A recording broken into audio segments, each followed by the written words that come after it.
I'm George Kessler, and I'm the Director of Projects and Flight Hardware Projects Manager for the NASA HUNCH program. I want to welcome you to the program this year.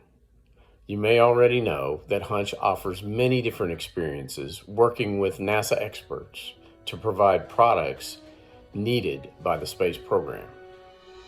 With the HUNCH program, students have the unique opportunity of participating and providing these products in several different ways.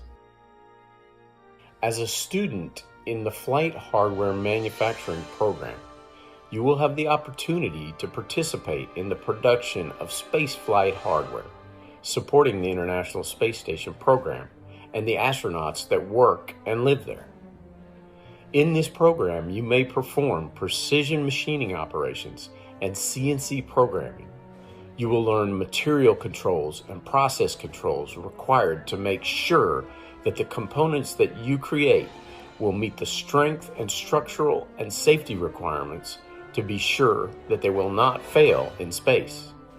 You will learn quality assurance and dimensional inspections, as well as the documentation necessary.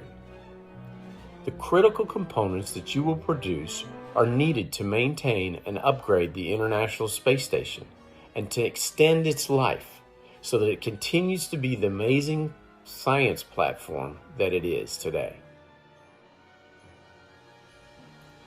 While working with the NASA HUNCH program this year, we want you to know that you are now part of the NASA team. We will be here to help you along the way. And I want to welcome you to the NASA HUNCH program, and we look forward to the great work that you will do. Thank you.